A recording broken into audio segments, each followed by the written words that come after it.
Morning, Steve. Just did a quick video for you to show you this hamstring belt thing. Got the sun in my eyes, but the other way you'll have the sun in your eyes. So I've just got a belt. This belt happens to be a 320 belt, which I can get you, no problem at all. Just mention it to me in the club, I can get you one of these. And literally all I've done is fold it in half and tie a knot in it. It can be as long or short as you want. You mentioned those, I've got one actually, those bands. You can use the bands, yeah. I don't know what the difference is. I just remember getting this idea from someone on YouTube who I've been following for a while. Seems to know this stuff. So, hamstrings. So what I do is I put the loop over my foot like that. And I'm even able to get this in the camera now. I'll trying to work it out as best I can. There we go. So that bit goes over your foot, and then that bit, the distance from it, and that bit goes round the back of your head.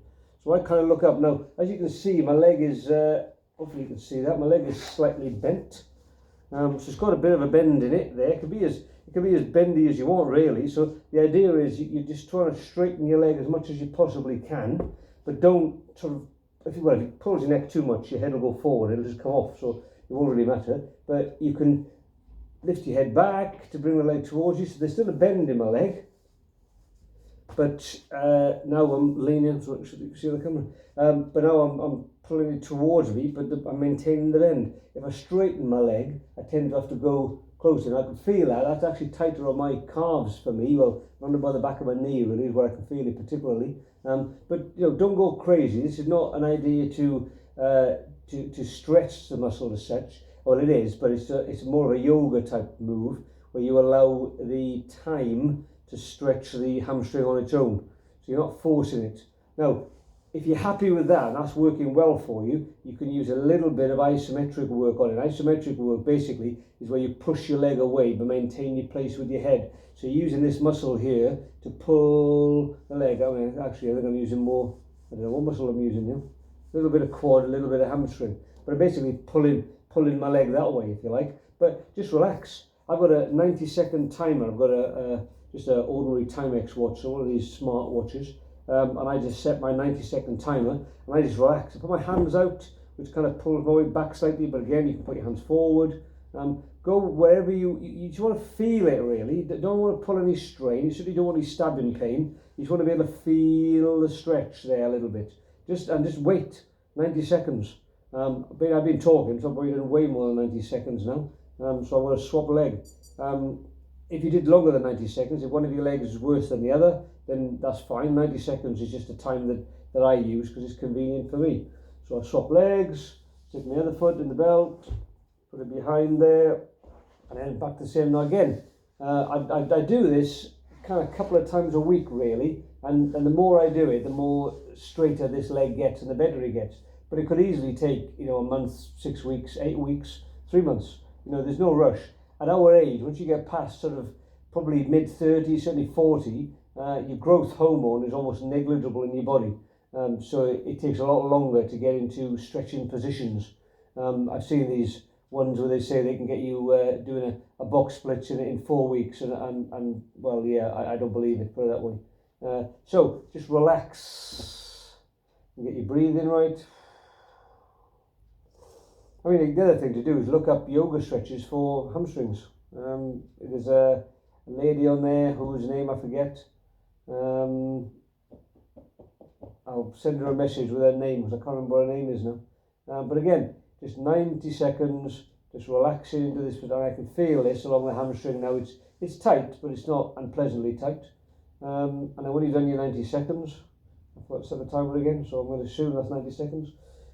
You can take it off. And I do the same stretches we do in the club, feet together, you know, bringing your feet in as close as you can, leaning forward. Again, over time, these knees will go further down. The other thing you can do is to grab hold of your toes, which I do occasionally in the club, and push up. So again, isometric stretching, you squeeze in, squeeze in, squeeze in, squeeze, and then you relax. And each time you do that, just gently, and I flopped them a bit then, I don't want to flop them really, squeeze, and then relax, and back down again. And over time, over a period of weeks and months, these knees will get closer and closer to the ground. With a little bit of effort now, I can get these knees on the ground, but it's took time to get to that point. The other one I do is with, you can do a runner's stretch where you go up against a wall.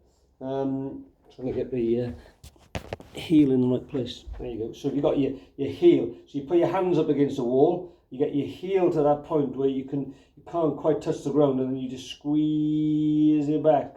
So it goes under the ground. Now I can feel a stretch in my calf just at that point there. And again, you just hold it. You're not trying to push it, not trying to force anything. You just hold in that position for, again, 10 seconds, 20 seconds, 90 seconds if you want. Just holding it for a little bit of time. And then touching your toes. Now, if you can touch your toes anyway, I can touch my toes anyway, which is brilliant. If you can't touch your toes, then what I use for that is I go out with my hands, and I've got my heels off the ground now. And what I do is, again, I do exactly the same as I just did, the sort of runner's stretch against the wall, and I push my heels towards the ground. And then I slowly walk my hands in. Now that's feeling quite tight, so I'd probably hold it there really.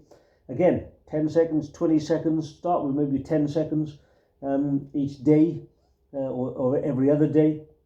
And then if you can do that, just gradually bring your hands in to touching your toes. Now, if I can't touch my toes, like I first thing in the morning or something, I tend to run first before I attempt any stretching, because you should only stretch when you're warm. If I can't do that to begin with, then that process of putting my hands out here, pushing my heels down, walking back with my hands, always helps to get me to a point where I can touch my toes. So hopefully that'll help. But as I say, take your time, don't rush it. You've had injuries in the past. The last thing you want to do is pull anything again, but just feel it. I think the general rule is, if you can feel a sort of tightness in the muscle, that's as much as you want really. Get it to a point where it's tight, and it'll take time. As I say, over 35, certainly over 40, then stretching then becomes more and more difficult. It's never impossible, but it does become more and more difficult. So just relaxing little and often. So I would recommend for you to do it 3 times a week. That process I went through. Go for a run or something, a long walk, a cycle, anything which warms your body and your muscles up. And then just do the belt thing for 2-3 weeks and see how you get on with the belt thing. If the belt thing works for you, then you can gradually progress up to doing the touching the toes thing, or the runner's stretch. You've got your hamstring goes all the way down from your glutes, all the way down to your bottom of your leg. The predominant part is going to be behind your thigh there, but the whole part of that leg will need stretching out, and I say it'll take time. So hopefully that was useful. Let me know if you want any more information, or if there's something I've missed or something I've got wrong because of information you've got. Please tell me. This is just for you. I'm not putting this out to anybody else. I've put it up onto YouTube because it's 8 minutes long now, and anything else is just too big. So, but it's just for you, mate. So, Steve York, just for you, mate. Have a look at that, see what you think, and let me know. Cheers, buddy. Have a great day. See you soon. Bye-bye.